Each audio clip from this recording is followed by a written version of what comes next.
I'm your host, Carolyn Solo, LCSW, EMDR therapist, and mom of 3 daughters. Thank you for joining me. Hello, everyone, and welcome to episode 99 of the Future Template Parent Podcast. I am your host, Dr. Carolyn Solo, LCSW, PhD, EMDR therapist, mom of 3 daughters, and today I'm very excited to have a special guest with me, Rachel Duvall LICSW. She is a owner of a private practice, a private EMDR practice in Massachusetts, Western Massachusetts. And she also was in my EMDR intensive 12-week intensive group in the fall. So I'm very excited to talk to Rachel today. So hi, Rachel. How about you tell us a little bit more about yourself than that brief introduction? And thank you so much for being here. Of course. Yeah. Thank you. Yeah. So I'm in private practice in Western Mass. I've been in private practice about 2.5 years. And in my career, I've worked in a lot of different spaces, worked in academia, worked in high school. I worked a lot in the past with adolescents. And that was a big focus of my practice for a while. And I've kind of shifted in the last year. I'm focusing more on working with adults. Particularly women around anxiety and people-pleasing behavior and burnout. So I work with a lot of caregivers or just folks who work in helping fields a lot too, nurses, things like that. I found that the people that I am drawn to working with and who are drawn to working with me are folks who have sort of tried everything, like they're really good at therapy. It's not working, the anxiety persists. And usually what we uncover is the anxiety is related more to trauma that they just haven't identified, relational trauma, attachment trauma, things like that. Yeah. Yeah. And if you don't mind, I know your journey to becoming a therapist, period, I find really interesting. So if you don't mind sharing a little bit about what you did before you were a therapist and how that kind of played into your career change? Yeah, sure. So I went to college and graduate school for theater. So I got my got a degree in theater in college, and I also had psychology. So I always had an interest in that on the side. Then I went on to get my MFA in acting at the National Theater Conservatory in Denver. Which no longer exists, but so I thought that was the path I was going to go. I moved to New York City, worked a lot of jobs to pay the bills while trying to act, and how that. And I just was feeling I was feeling just like a lack of sort of purpose and like not wanting to focus so much on myself. The life of an actor is like you just gotta market yourself. And of course, I've learned now I still have to market myself, but But anyway, so I went back to school to get my MSW at NYU. I'd done some volunteering before that to see, is this what I really want to do? Talk to a lot of social workers. One of my closest family members is a social worker for 40 years. So I talked to her a lot and then decided to go back. And I was really drawn to doing expressive arts therapies. I didn't want to get an expressive arts therapy degree. I really believe in the field of social work and really wanted that degree. But I did within my work at NYU, and then after graduate school, did a lot of training in expressive arts therapies and kind of bringing in, the work that I've done before in the past into what I do now. Yeah. And do you find yourself incorporating expressive arts in your current work? Is that? Yeah. So I actually did my EMDR training with the Institute for Creative Mindfulness. Irene Rodriguez, who was an expressive arts therapist. So she actually, the training itself, the EMDR training, weaved in expressive arts therapies. Cool. So, I do bring it in. I want to bring it in more. It's something I'm continually working on. But I think it can be brought in such simple ways that, it doesn't have to be complex. You don't have to, people don't have to get out art materials, but simple things. Like I always ask folks when we're doing an intensive or even just an EMDR in general, what's your favorite song? Like, what's a song that makes you feel, that brings you up and makes you feel joyful? What is the song that helps you feel calm and peaceful? Sometimes like in the middle of an intensive, we might just turn that on like as a part of resourcing. Right. Yeah, I use other things like I have some like IFS image cards that like I use when doing parts work exploration, and Uh-huh. so they're not making art, but we're using the images to help them sort of explore parts. So different things like that. Yeah, Cool. If you know, I'm curious, which cards do you use? I mean, I've seen different ones, but I am totally blanking on what they are called. Um, I will have to get back to you. I can't remember the name sorry. of them. There's a whole bunch of, there's so many things out. On Yeah. the they were recommended to me through another EMDR consultant. Yeah. Cool. Awesome. Well, that kind of dovetails nicely with the next question, which is, well, how did you get into just EMDR, period? Because I'm guessing that wasn't something that was offered in your master's program and that you were like, this is what I want to do. So what was that journey like for you, Yeah. getting from just being a social worker and having some expressive arts training to, incorporating EMDR? And when did you get trained? Like 3 years ago, 4 years ago? It was about 2 years ago. Oh, two Yeah. years ago. Okay. And yeah, so I had done some other trauma trainings. I did like TFCBT when I was in my work in the high school, and then like I said, I did a lot of expressive arts therapy trainings. But I think my when I learned about EMDR, when I heard about EMDR, I had this very false notion that it was very rigid. Mm-hmm. A very creative person, so to me, I didn't feel drawn to it. I was like, I don't think that would work for me. Yeah. Um, but then I heard about this training through the Institute for Creative Mindfulness, and it really piqued my interest. And then, of course, after I took the training, I was like, oh, I was completely wrong. EMDR is not rigid at all. Yeah. Yeah. And I was really, I just was really sold on it very quickly because I was able to start using it right away, like after my first weekend. And Mm-hmm. so incredible how quickly and Yeah. it worked, and I think there's like I've talked with other therapists, like especially those of us who worked in community mental health, is like having some grief about like, oh my gosh, if only I had had this training, Mm-hmm. years ago, how Yeah. could have helped these people, especially in settings where we had to do short-term therapy and had to quickly get people through. But anyway, so Yeah. that's good, and yeah, um, I've just it's really become the focus of my practice since that Yeah. time. Yeah. Um, Yeah. And about the community mental health experience, when was that in your journey? um, So when did you, sorry, not to get too fixated on time, but like how long ago did you get your social work degree? I graduated 2011, Oh, so okay. So it's right been, out of school, I worked at a community mental health practice in the Bronx with children. mhm. Yeah, and that was very intense, very Yeah. difficult. Just having to like uh, get in like 7 kids a day and doing, yeah. And obviously a lot of trauma and brand new in my career. And it's just always upsetting to me that the clients with like the highest needs get the least experienced therapists. Um, so yeah, so I did that. And then I ended up moving to my job where I worked within a school. I worked at a nonprofit that was based in a school and did counseling work. And I loved that work. I really loved it. Yeah. And then yeah, I moved to New York. I mean, moved to Massachusetts. I worked in a early college, Bard College of Simon's Rock, for a little while doing that. I actually did preventative work. I didn't do clinical work. I was doing like peer-to-peer counseling and education work. And then I got laid off from there in the pandemic, Mm. had to get a job, and ended up back in community mental health, essentially because I just needed the paycheck, needed the insurance coverage. And yeah, and stayed there for a little while until I essentially got my student loans forgiven. So that was Oh, good. nice. You did And, manage to do that. That's amazing.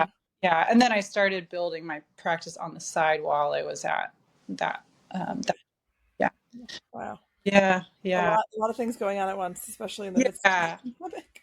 The And last, you had, I'm sure yeah, I know you're a mom, and so just like dealing with the pandemic as a parent was such a, right. we're all traumatized by that experience. Yep, yep. Yeah, no, but I hear you on the grief about like not having the EMDR toolkit kind of when you're working with such high levels of trauma. I mean, and Yeah, it's interesting you mentioned TFCBT because I also got trained in TFCBT when yeah, I was in, I think that's what everyone in community mental health, yeah, not everyone, but often that's something that they train people in. Yeah. And I remember feeling hopeful about that. I was like, Mm. oh, well, this must be, and then it just fell completely flat with all of my clients, or it felt that way to me. Oh, yeah. Because they would teach you the model and then like you couldn't actually do it because the work I did when I did it in the high school, I was incredibly hard to engage parents because I was working in the school, but like, you know, you work with the parent in order to do that model. And I was never able to fully do it because it just wasn't realistic for the setting. Yeah. And I remember I just had some kids in when I was in community mental health who were so just were in such acute crisis that Yeah. even like they weren't gonna be like, let me sit down and draw a picture of blah blah blah blah blah, Yeah. Not to mention like parents and caregivers too, like we were Yeah. missing appointments all the time, and like there was just no way to build any kind of consistency, which that model really needed. Right. Right. Yeah. So and I'm sure like if you ask someone about why it didn't work, they'd be like, oh well, there wasn't fidelity to the model. I'm like, well, there wasn't any way to have fidelity to the model. Sorry. Exactly. Yeah. Whereas with EMDR, you could do resourcing in like one session with someone, and that's Right. something they can take away. Definitely. Yeah. Even if they never came back, you could have done like installed a resource that is, Yeah. and like even taught them some BLS. You could do that in one session. Right. Right. So Yeah. Yeah, yeah. I also took the GTAP training recently, Oh and yeah. that was incredible too. Even that I was so moved again. Like, what could have been possible? Because you could see a group of people for 2 hours and give them Yeah. significant. Talk about something that we could teach in a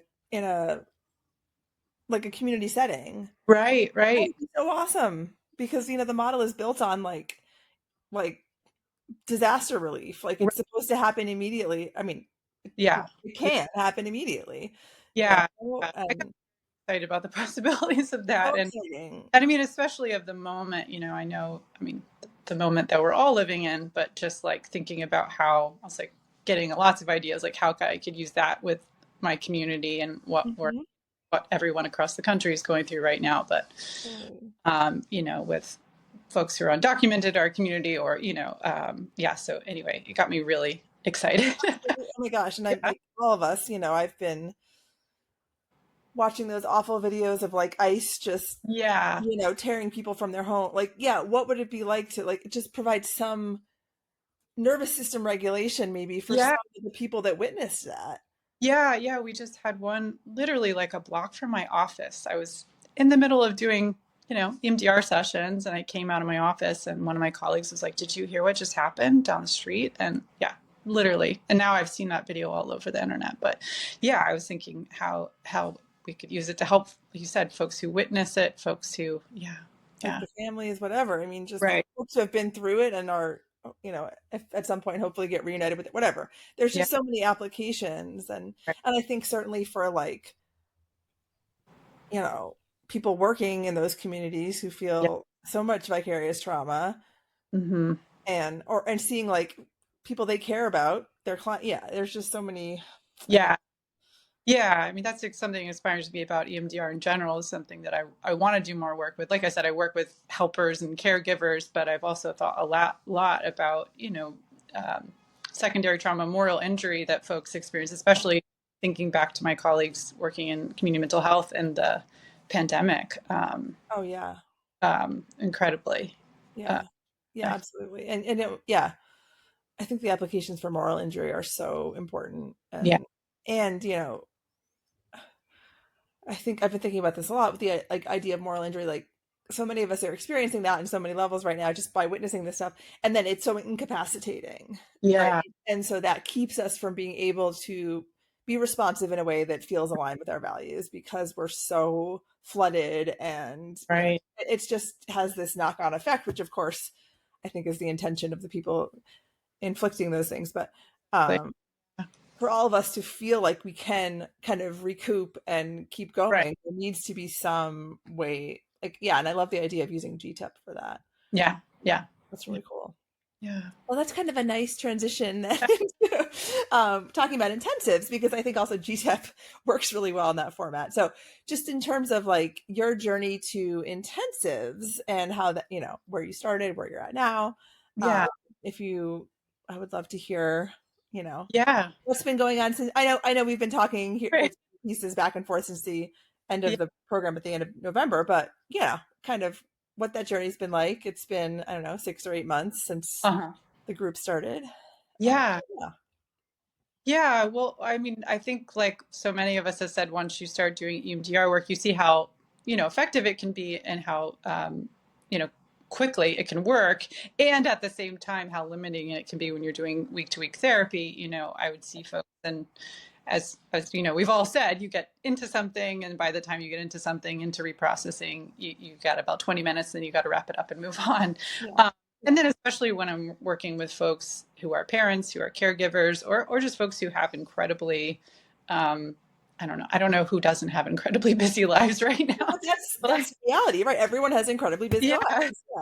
Yeah. Yeah. So I could immediately see, when I heard about people doing intensives, I was like, well, that makes perfect sense to me why people would shift to that, because it would be so much more effective.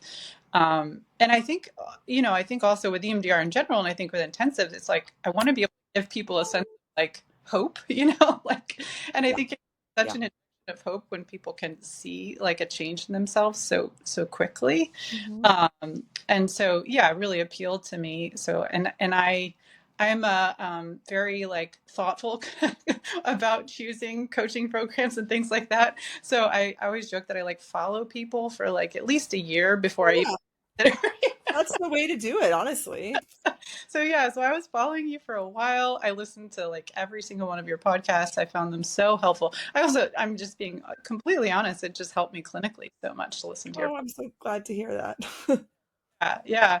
So I heard about your program, and I thought this really really sounds perfect for me. And on a personal level, also just coming out of community mental health, where was required to see 7 to 8 people a day, and I was just, I mean, when I left, before I left that job, I thought I might have to take medical leave because I was so just like physical issues, like a lot of not sleeping, just like Great. really affected my mental And health. when Yeah. you were that was during the pandemic, so Yeah. was your job completely virtual when you were in community mental health? It was. We had Oh, moments we went back, and then, a wave would come and we'd go back, and then also we're very COVID conscious in my family, and I have a lot of immunocompromised people around me. And so I basically, whenever they would say we got to go back, I would just say no. yeah, good for you. Good So for it was you. a lot of saying like, I don't want to go in the yard. Like, I don't want to do Yeah. that. But yeah, so I just really knew.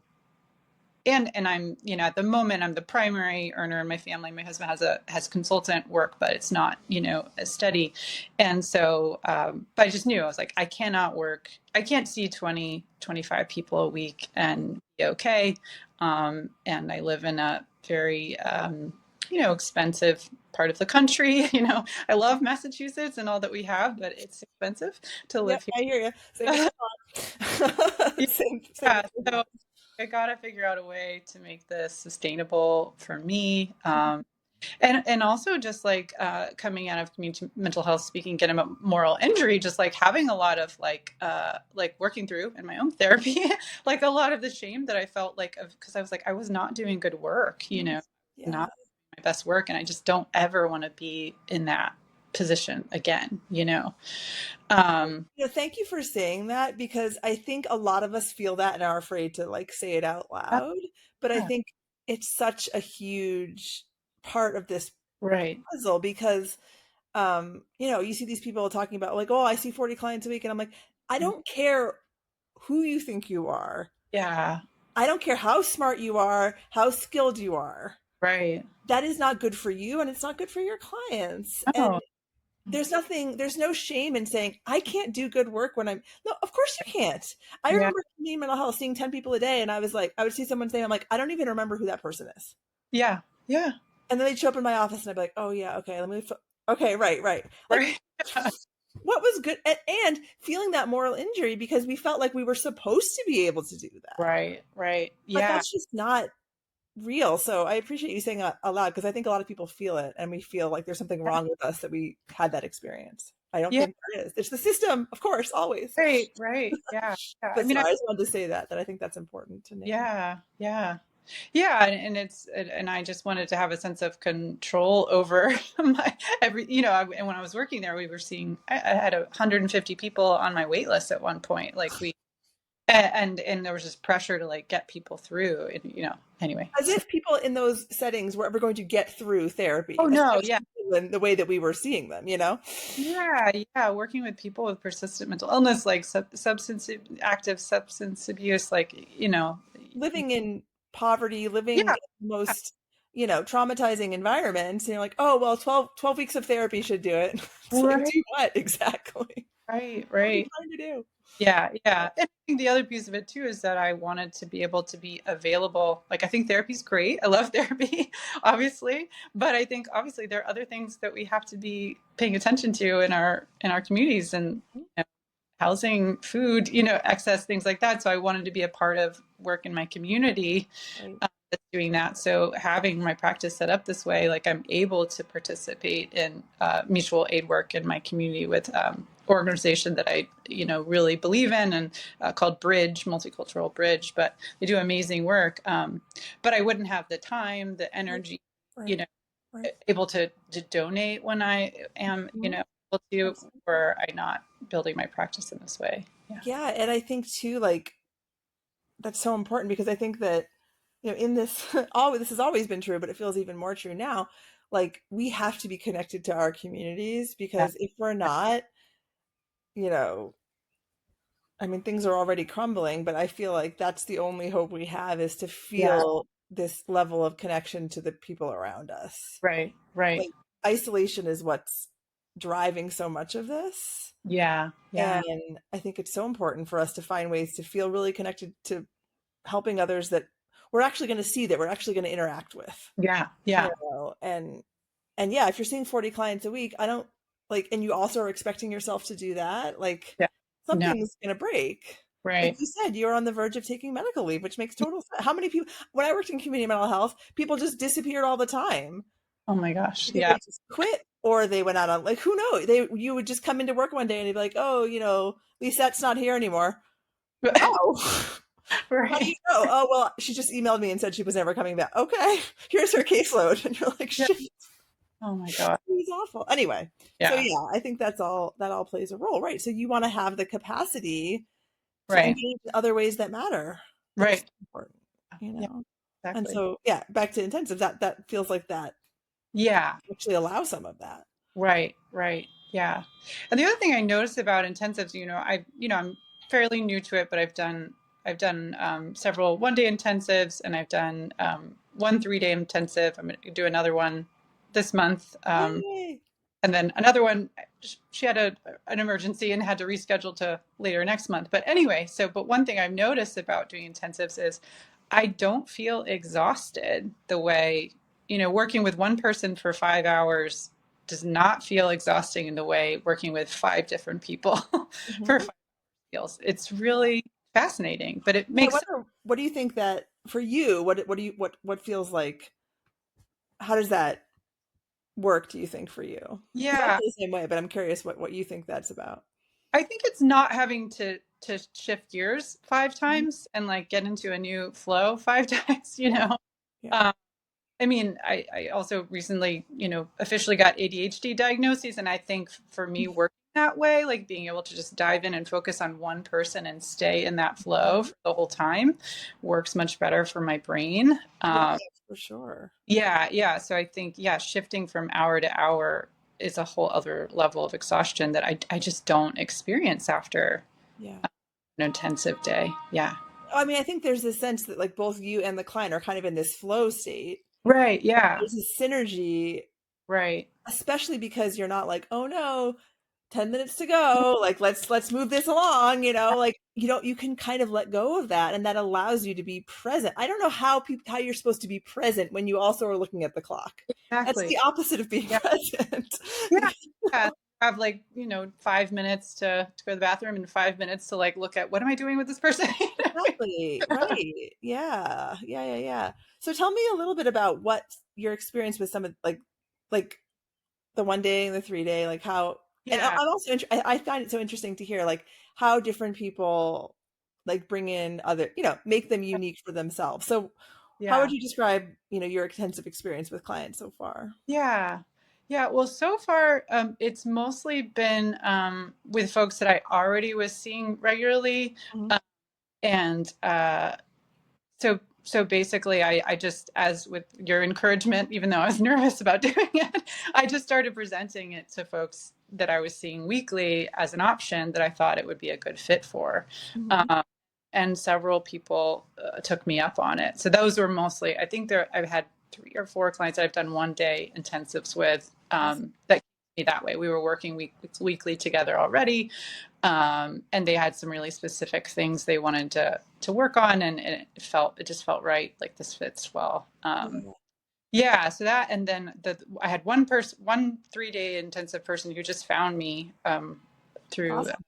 through the web. So I think my SEO has been working pretty well. Awesome. And yeah, so, and he was someone that just, again, had something very specific related to his relationship that was coming up, and he wanted to work through it. Yeah, yeah. And then I'm trying to think the other 3-day people that I recently found. Uh, well, one is actually the spouse of that person that I Oh, did I the remember talking about yeah, that. Yeah, yeah, yeah.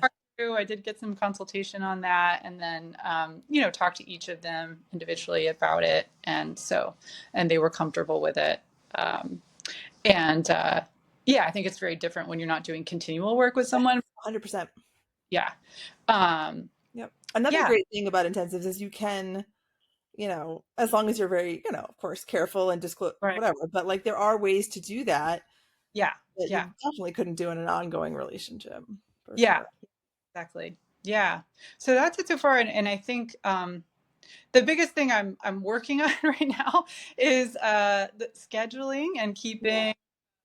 I have like kind of mapped out my summer of when I can do the intensives, and I'm hoping that, but I think the hardest part is, like I said, I need to keep my income up, so I can't just like clear my calendar. Sure, of course, Um, of course. Yeah. so in a process of trying to figure out, I'm trying to get all my weekly people Tuesday, Thursday, and have Monday, Wednesday, Friday open. But I've I can't Mhm. do that every week. I'm still kind of in that in between phase, and Right. yeah, yeah, And not just throwing this out yeah, there, and you don't have to say anything, but like, right, something that is always a possibility is even like telling your weekly people that you want to start moving to longer sessions. yeah, and And that, yeah, that went very well for me when I did that. So that's why I bring it up, is that right, like you could say like, hey, what if we met once a month or every other month for a longer time?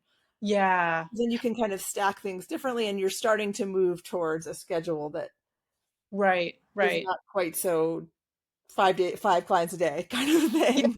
and I am doing that definitely, like already with some, like I have a client who's complex trauma, and she's doing EMDR with me, and then she has a primary therapist. So Perfect. we're seeing each other every other week for either hour and a half or 3 hour, depending on like what her schedule allows. And yeah, so I like that way of working too. Yeah. Because there's also another side of me that I really like long-term work. Sure, of course. And Time, like with this particular client, like she definitely needs long-term work, but the intensive is much better for her right. working with, to give plenty of time for um, dropping in, continue, doing the work she needs to do, and making sure she's doing it, in a way that feels okay to her, safe enough for her. Yeah. Yeah, and like I think I talked to you. I'm sure I did. I know I did talk Yeah. to you guys about it. Like I have a couple of clients that I have kept with me from Yeah. UK who I only work that way with them, Right. and they're clients that I need a long-term relationship, and I'm Yeah. very committed to them for a variety of reasons. But we only work in longer chunks, which Yeah. works great. But Right.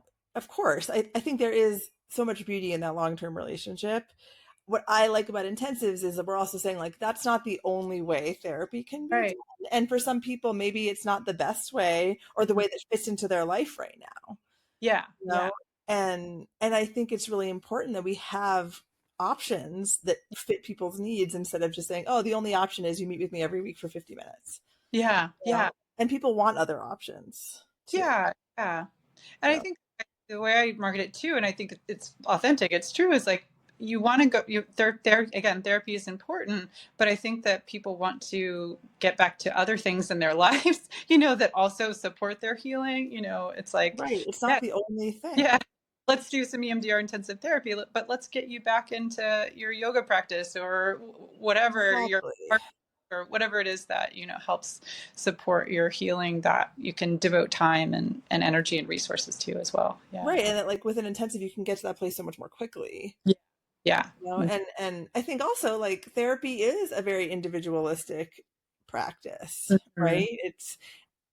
Like we were saying earlier, like, it's so important always, but in this day and age, to feel that interdependency with other humans Right. and, like, Right. have like networks of relationships. So it can't just be therapy with one-on-one is the only option. Yeah. We Yeah. have, and so, like, building people's capacity to have, especially people that have complex trauma and have relational trauma, right? We want to get them to a place where it feels safe to actually have those kinds of relationships, that Right. network Right. support. So, Yeah.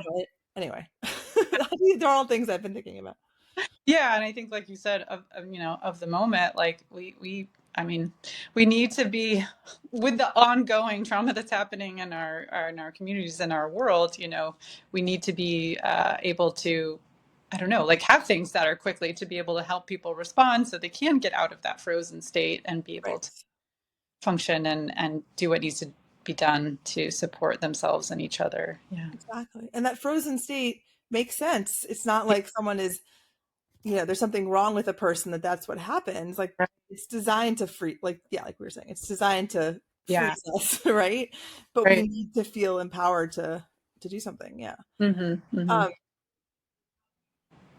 so the 3-day person found you, like, on their own. Yeah. That's awesome. Yeah. Yeah. That shows your marketing is working, obviously. Yeah. I'm Olivia. I'm having brain fog moment, but Olivia with Grow Marketing, or Marketing for Helpers. I think that's the name of her business. Anyway, I just wanted to shout her out. Yeah. But she helped me with my SEO, and I did Awesome. a significant. It's mostly folks who are looking for EMDR specifically, but then I'm able to share about the intensives Yeah. option. Yeah. And I think, it's so important to have, that people don't need to know that an intensive is what they want, right? Although I do have people that come to, like, that does happen too, but, like, the burden is not on the client to know everything about what they're looking for, right? That's us as the clinician to say, like, EMDR sounds like a great option, which is good because that's what I do. And here's another thing that I offer is that, and, Right. here's how I think it could be helpful to you. Yeah. Um, Yeah.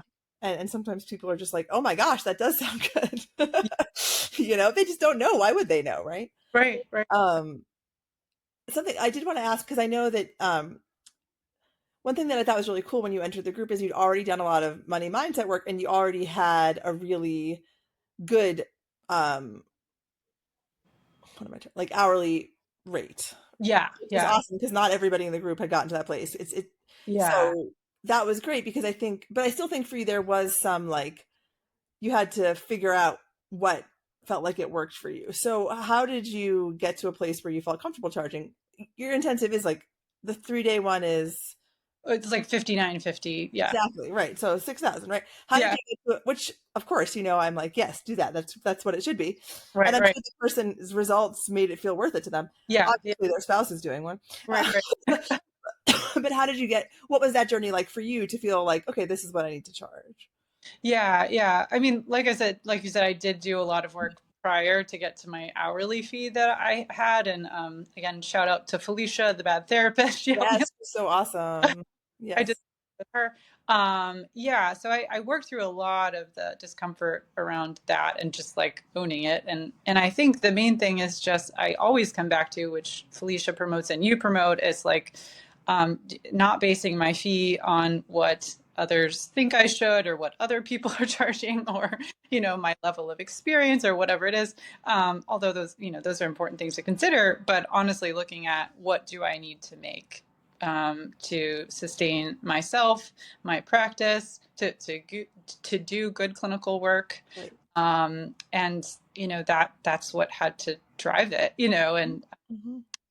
and I think for me, like I said, it is, I am a social worker, so there's a lot to work through in terms of like, Mm-hmm. stuff that I'm working through, continually working through about like how I'm supposed to be accessible, available, etc. I'm supposed to be out there helping folks and doing work to change systems, but I realize, again and again, like I cannot change the system by myself, and sacrificing myself and my health is not going to cause anything positive. No. Yeah. So, and I think talking with a lot of folks too is, like I said, there's more than one way to affect change in my community. And so if, having this fee set at a way that works for me and my family enables me to do that, then I am still doing that. I am still involved in social justice work. I am Mm-hmm. still involved in community work. But it's just not, only through And I therapy. would imagine like some or all of that is volunteer work. Oh yeah, yeah, You are definitely. doing pro bono work. I mean, Yeah, like, like you are, and that is yeah, actual work that probably is more connected to systems change. Like, come on, right. being Yeah. a insurance-based therapist, like, how is that systems change? You're like, being an insurance therapist does not mean Mhm. that we're changing systems. It doesn't, you know? And I Yeah, think yeah, we know that yeah. a system Right. change has to happen. And like being able to do volunteer work that has an impact on a larger group, that's more aligned, I think, in some ways with social work values. But I mean, I think there's this desire or this, yeah, whatever. I think that, Yeah, and I think there's still things that I'm working through, like it still gives me a little discomfort sure. sharing that piece sometimes. But yeah, I think always coming back to, um, I just can't base my fee on what others think, you know, Right. um, it won't be me or anyone else. And also, that I understand that what I'm charging is coming from a very thoughtful, Yes. and ethical. I really do believe that what That's I'm doing is what feels most ethical. Yeah. right. Right. Exactly.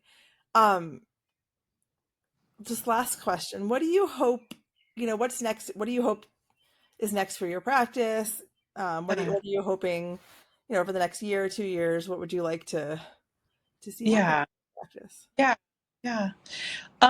Well, I am a kind of person that and maybe again it's my ADHD, but I tend to get bored, and I'm always like, what's the next project? So I'm trying to stay balanced and like sort of getting Hmm. this, getting solid in having regular intensive clients. But I am, like I said, really interested in other things like doing more work with groups. So one thing I'm looking at is working with a friend who has an organization called Families Like Ours, and she works with parents of kids with disabilities. Oh, Um, cool. and so I have ideas of doing like retreat, maybe like starting with like day retreats and integrating GTEP. Oh, so Um, cool.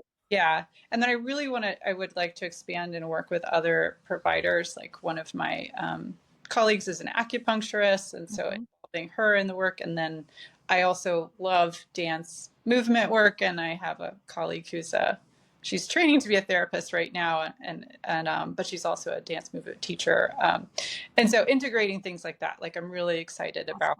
I want to get my solid in my weekly and intensive practice, but then I want to be able to expand to some group offerings, and because I think it's my theater background, but I just I love working at groups. I love Yeah. people. Yeah.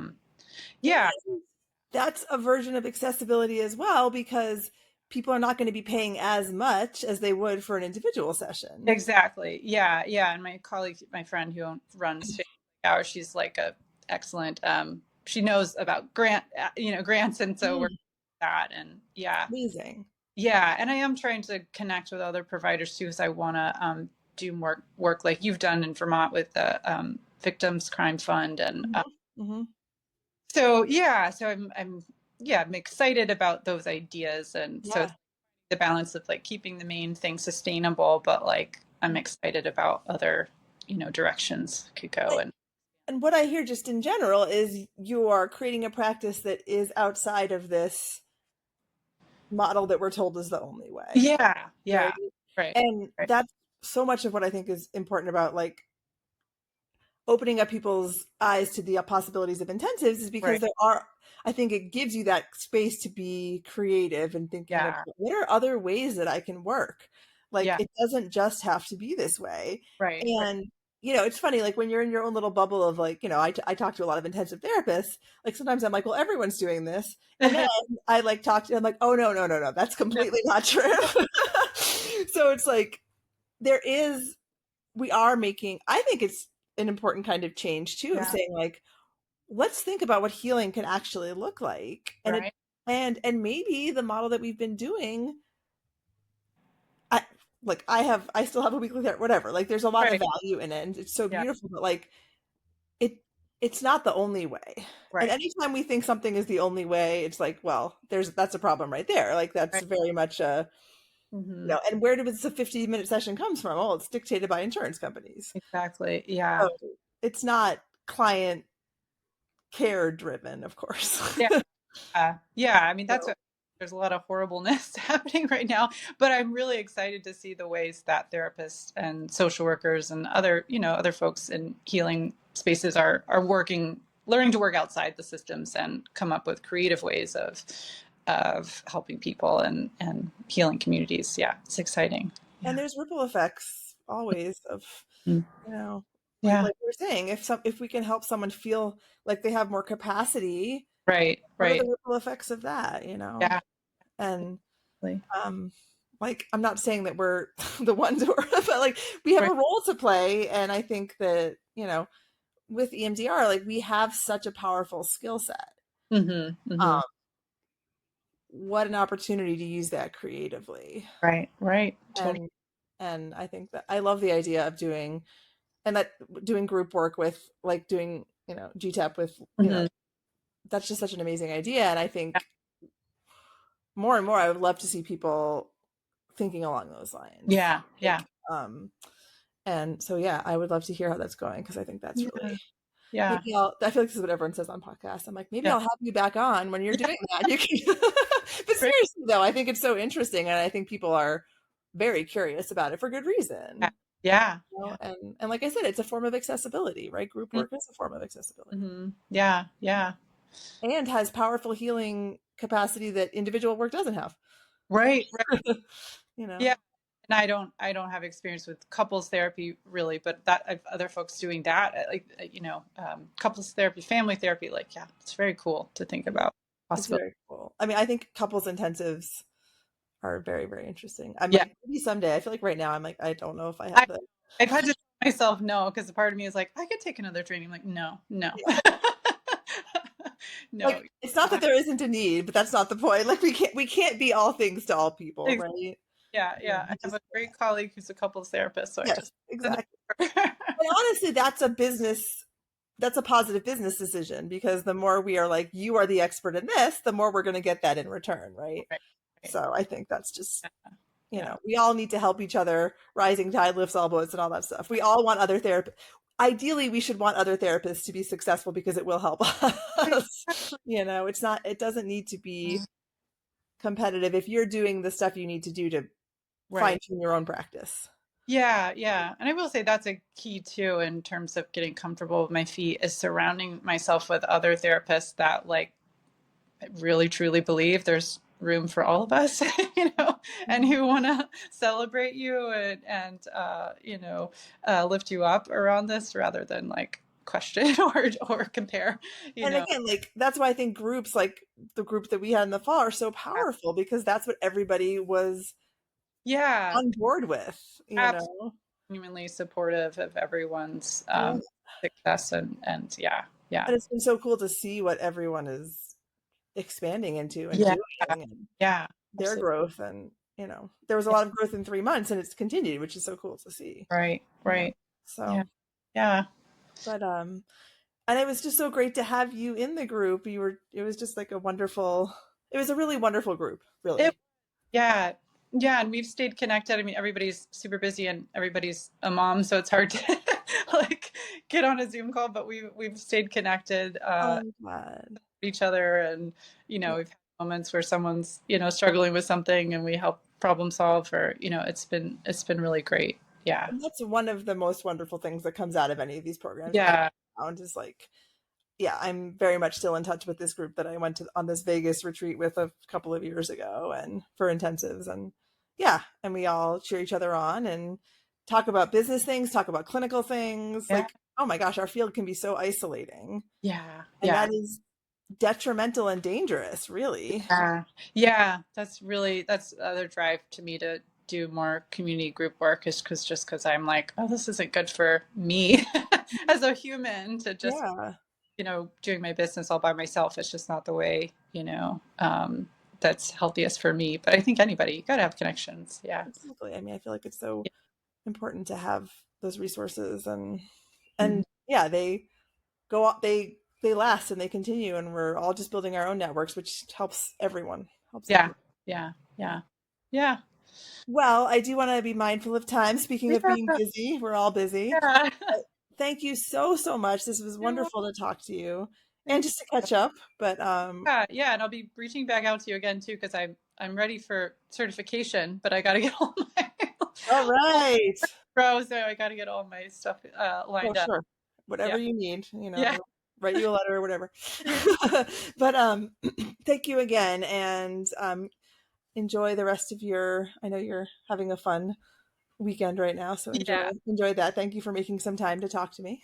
yeah. Thanks for having me on. It was really fun. Well, people are going to love hearing all this, so I appreciate it. So I hope you all enjoyed that interview with the wonderful Rachel Duvall. Just a quick reminder that I am currently almost at the end of the launch for the next round of the EMDR intensive, 12-week intensive, which is the group that Rachel was in. We start on June 2nd, and the first group call is June 9th. If you still are interested in signing up, there is a link in the show notes to do so. It's a 12-week program, 6 modules. You learn everything you need to know about marketing, fee setting, structuring your intensive, structuring your practice around intensives, all the clinical skills you need to know, how to book and carry out that amazing $6,000 intensive like Rachel was talking about. There's still a couple slots left, so please do not miss out. I'm really, really excited. There's a great group of therapists already enrolled. You can have your therapist besties like Rachel was talking about, and feel free to hop over on Instagram at Future Template Parent. If you have any questions, hope to see you in the group. Take good care, everyone, and don't forget to tune in next week for episode 100. What the heck? How am I recording episode 100? But I am. Don't miss it. Take good care, everyone. Talk to you soon. I'm your host, Carolyn Solo, LCSW, EMDR therapist, and mom of 3 daughters. Thank you for joining me.